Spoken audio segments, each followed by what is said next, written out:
The marble lobby of Harbor and Smith Tower gleamed like a palace of glass and money. Chandeliers hung like frozen waterfalls from the soaring ceiling, scattering the pale light across polished floors so clean they reflected the silhouettes of passing suits like shadows of a kingdom. The air smelled faintly of jasmine polish and cold ambition, and everything in it seemed to move with purpose until the revolving doors sighed open and James Carter walked in wearing a faded charcoal hoodie and sneakers rubbed thin at the heels. No one turned. The receptionist barely glanced up from her screen before asking if he was here to make a delivery. A security guard nearby straightened, his eyes sliding over James with the casual dismissal of someone trained to keep the lobby pristine from anything unprofitable. He told James to use the side entrance. Then, as if sealing the verdict, he pointed to the glass doors and asked him to leave. James didn't argue. He just stood there for a moment, the December wind still clinging to his clothes, before walking to the leather armchair in the waiting area and sitting down like he had every right to be there. He pulled out his phone and scrolled in silence, his face calm, unreadable. No one noticed the faint smile that touched his mouth as he glanced at a hidden folder in his emails, the signed confirmation that Valor Holdings, his private investment firm, had completed its quiet acquisition of Harbor and Smith less than a week ago. He hadn't announced it to the press, not yet. He wanted to see the machinery of the empire he had just bought from the inside before anyone knew his name was on the deed. He wanted to see how they treated someone who looked like he once did someone poor, someone invisible, someone they would never imagine at the top. Because James remembered the years when he scrubbed dishes in diners while memorizing financial reports under flickering fluorescent lights. The years they said he was too soft-spoken, too emotional, too different to ever lead anything.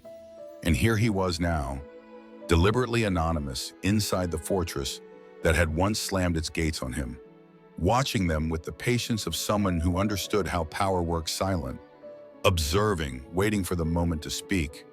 They told him to leave the lobby, not knowing he owned every wall around them. James leaned back, eyes sweeping the lobby like a chessboard he had already solved, and thought of what was coming. This was not about revenge. It was about clarity, about peeling away the marble until the truth showed through. Somewhere deep inside, beneath the calm, a pulse of defiance thudded with every beat of his heart, because the world had once convinced him that people like him were destined to stay on the outside. But James had learned something in the silence of those years. The ones they overlook are often the ones rebuilding everything from underneath. He was about to prove it. Subscribe to Heart Stories so you don't miss the storm that's about to break. James Carter slipped through the weeks like a shadow sewn into the fabric of Harbor and Smith. No announcement had been made about the ownership shift, and he wanted it that way. He had arranged for an alias in the HR system, joining as a temporary analyst tucked into a shared workspace near the archives, where the air smelled of toner and faint despair. The suit of invisibility fit perfectly. No one looked twice when he passed by with his badge clipped to the chest of his plain shirt. No one wondered why he spent so much time simply watching. What he saw unsettled him, though it did not surprise him. The rhythms of power here were quiet but relentless, an undercurrent humming beneath every meeting and corridor. Voices like his, black, queer, once poor, were absent. So were voices that were female, or openly LGBTQ+, or marked in any way as different.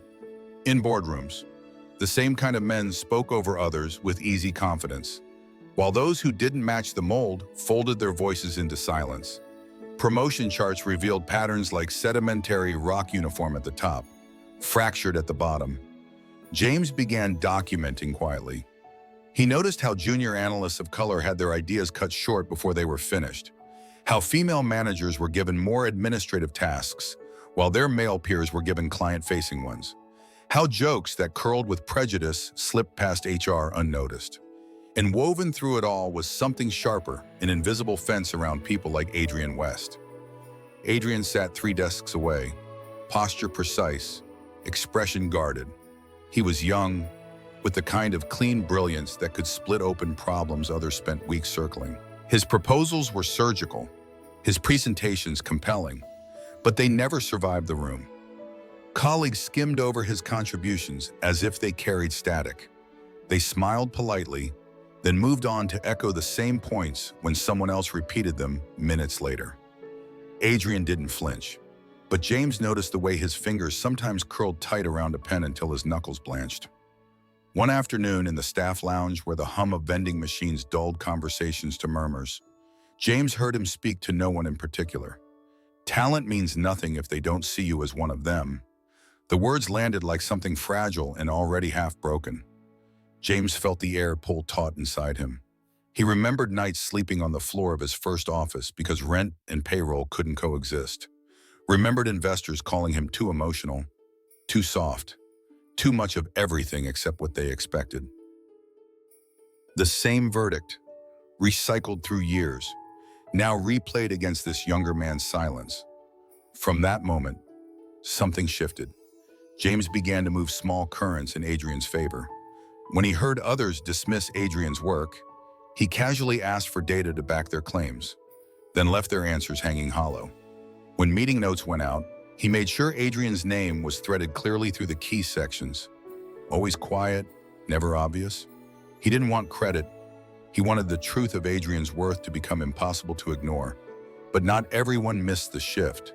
Greg Langford, the COO, watched from the mezzanine of power like a hawk smelling smoke.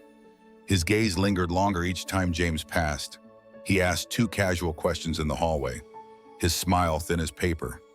James knew the type men who believed stability came from sameness, who saw difference as risk to be neutralized. And Greg had begun to suspect there was something dangerous about the new temp with the quiet eyes who refused to bend. James didn't react. He kept his posture steady and his badge visible, his silence intact. Yet beneath the stillness, he felt the air cooling around him, the way it always did just before a storm. Because he understood what Greg did not. When systems teach people to erase themselves to survive, they don't destroy ambition, they distill it. And distilled ambition, once it finds its spark, can burn through steel. The shift came like a crack in glass hairline at first, then spreading fast. It began with a quarterly strategy report, a document Adrian West had been compiling for weeks with a precision that bordered on devotion. James Carter had watched him work late under the white glare of the office lamps, refining projections until they gleamed like cut stone. When the report circulated to the executive floor, it bore Adrian's signature in neat, controlled handwriting. By morning, it was branded as fraudulent. Greg Langford's voice echoed through the conference room like polished steel. He claimed the revenue figures were manipulated, the forecasts intentionally inflated to mislead investors. He held up charts marked with red corrections, numbers crossed and circled as if they were evidence of sabotage. And in the same breath behind, he suggested the mode of favoritism. Whispers coiled through the corridors that Adrian was being shielded by James, that they shared something personal. No one questioned how Greg had obtained the editable files or why the metadata timestamps were blurred out. They just saw what they had been waiting for, a chance to believe talent from the margins must be counterfeit. The headline struck next. Paparazzi shots of James in his hoodie surfaced, paired with phrases like "delivery man disrupts corporate hierarchy" and "reckless outsider threatens investor confidence." No one mentioned that he owned the company now. That truth was still buried under layers of legal confidentiality. The board convened behind locked doors. Within hours, they voted to suspend his executive powers pending review. Adrian's fall was swifter. HR escorted him out of the strategy division, his access badge deactivated before he even reached his desk. His new assignment was data entry, windowless, silent, a place built to erase. His former colleagues avoided his gaze in the cafeteria, as if misfortune might be contagious. Only his posture stayed unbroken, but even from across the lobby, James could see the hollow settling in his eyes. Meanwhile, Greg moved like a man rehearsing victory. Alongside his longtime ally, Gavin Blake, he began weaving a quiet campaign to expel James entirely. They fed the press stories about instability, about the risk James posed. In private, they drafted proposals for emergency leadership restructuring, slipping them into board packets like knives wrapped in velvet. Their plan was simple: collapse his credibility, isolate his supporters, and force a sale to restore market confidence. They didn't know James was already moving beneath the surface. While the headlines spun and Greg sharpened his knives, James spent long nights tracing the threads of the sabotage. He dug through audit logs buried in forgotten servers, archived chat transcripts, calendar invites, and redline drafts of the altered report.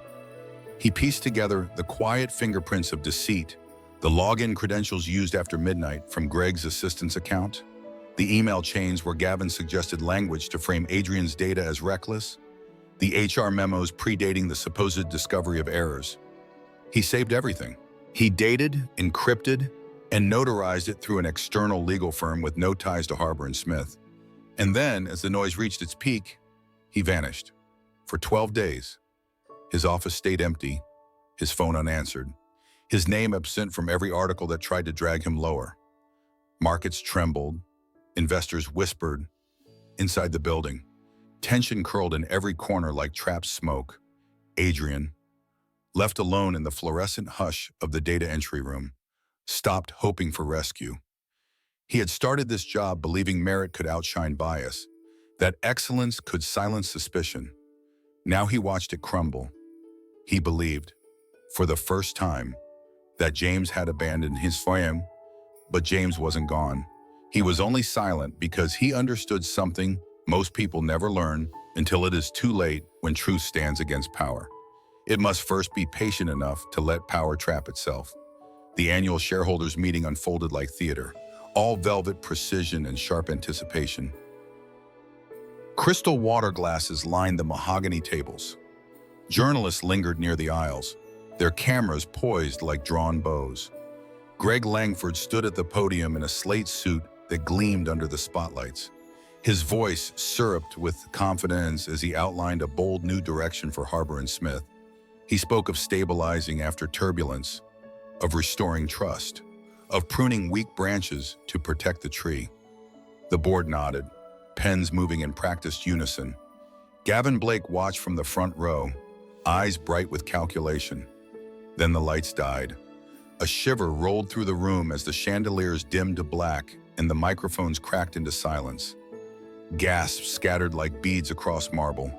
For a suspended second, only the hum of the emergency exit signs remained. Then the screens lining the walls flickered alive with a static glow before bleeding into color. Lines of emails unfurled in white text on a dark field. Dates and times like bullet holes. Chat transcripts scrolled upward, Greg instructing his assistant to restructure Adrian West's report. Gavin replying with phrasing to paint it as deliberate fraud. HR officials conspiring to frame disciplinary paperwork weeks before the report even existed. Video footage from security cameras followed the assistant logging in after midnight. Greg deleting server logs at dawn. Whispered meetings in glass offices long after the floor had emptied. A low murmur began to swell as the evidence sank in. The clips rewound, replayed, stacked themselves until the story stood naked in its brutality. Adrian had been sabotaged, and James Carter had been marked for erasure before he ever sat in their boardroom. And then James walked out of the shadows. He moved through the stunned silence in a graphite suit cut as sharply as the winter wind outside, shoulders squared like the frame of a door slammed open. Adrian West followed behind him, holding a black portfolio stamped with the seal of an independent audit firm. Their footsteps echoed across the stone like the closing of a vault. James stopped at the podium where Greg had been, and for a moment he simply stood there, letting the weight of the room settle around him. His voice, when it came, was not loud, yet it carried through every corner with a clarity that felt surgical. "I didn't lose control," he said, eyes steady on Greg. "I was giving you time to reveal who you really are." No one moved. No one spoke. Adrian stepped forward, opening the portfolio to reveal the verified copies of the documents, the signatures of third-party investigators, confirming the authenticity of every file shown. The board members bent over the papers with a frantic disbelief that soured into shame. Greg tried to speak, but the words collapsed on his tongue. The spell of his certainty shattered in the sharp air of proof. The chair of the board raised a trembling hand, and within minutes a vote was called. One by one, the directors' voices cut through the tension room, cold, unanimous. Security entered with the soft inevitability of gravity. Flashbulbs detonated as Greg was escorted past the rows of seats, his face collapsing inward under the blaze of cameras. Gavin slipped into the crowd, pale and hollow-eyed. When the gavel struck, James turned, not to the press or the shareholders, but to Adrian. In front of the empire that had tried to break them both, he reached for Adrian's hand. The gesture was not grand, only steady, yet it rippled through the room like glass fracturing under heat. "He's not my weakness," James said, voice low but carrying. "He's the reason I fight." In that moment, something heavier than power shifted, because justice, James knew, was never just about punishing the corrupt. It was about showing the silenced that their voices had not been wasted, that survival could bloom into defiance, and defiance could rebuild the ground beneath their feet. Spring returned to the city, and with it came a different heartbeat inside Harbor and Smith. The marble lobby still gleamed, the chandeliers still poured light like gold dust, but the air felt less brittle now. James Carter had not simply reclaimed his seat at the top, he had remade the table entirely. The first change was subtle but seismic, in internal policy requiring diversity at every level of leadership, not as decoration, but as a metric tied to performance. Recruitment pipelines widened, mentorship programs bloomed, promotions began to reflect merit rather than familiarity. Adrian West's return to the strategy division was met with quiet applause and some embarrassed glances, but he did not stay in that position long. Within months, James placed him at the helm of a newly created department, Strategic Innovation, charged with reimagining how Harbor and Smith could operate in a world no longer ruled by sameness. Adrian approached the role like an architect surveying ruins, not to mourn them, but to build something stronger from their remains. By summer, the company looked less like the fortress it had been and more like a living, breathing network of ideas. Employee resource groups had teeth now, budgets and authority to make change. Training sessions confronted unconscious bias head-on instead of tucking it into optional modules. Transparency reports went public, charting progress as a promise rather than a performance. The culmination of this transformation came during the annual investor gala. The ballroom glowed beneath suspended lights, walls washed in a soft palette that felt warmer than the cold opulence of the year before. Investors, press, and partners filled the space with a hum of expectation as James took the stage, this time with Adrian standing openly at his side. He began not with numbers, but with a story. 10 years earlier, he said, he had applied for a junior analyst position at Harbor and Smith and been rejected without an interview by a hiring panel led by Greg Langford. That rejection had nearly ended his pursuit of corporate finance altogether. But then came the twist unseen until tonight. The first significant investor who had believed in his fund, who had given him the seed capital that later became Valor Holdings, had discovered his resume through a referral sent from inside this very company. And the person who had quietly sent it was standing next to him now. Adrian's face held a stillness that was almost disbelief, as if the circle of events had closed too neatly to be real. But James's voice did not waver as he looked out at the silent room. "Before I ever believed I could own this company, someone here believed I belonged in the fight. He believed it before I did. And that is why I did not just buy this company to prove them wrong. I rebuilt it to prove us right." The applause rose not as a single clap, but as a wave, cresting higher until the room seemed to pulse with it. James reached for Adrian's windon, their fingers lacing together under the gaze of cameras and colleagues alike. On Adrian's lapel gleamed a small rainbow pin, catching the light like a shard of dawn. They turned toward the terrace where the city glittered beneath them in a sprawl of firefly lights, and for a moment the noise behind them fell away. Because this was never just a boardroom war or a power struggle. It was the quiet rewriting of a narrative that said people like them did not get to stand in this place, did not get to win, and now they stood there anyway together. Unbroken, undeniable. What about you? Do you believe love and justice can rebuild an empire from the inside out?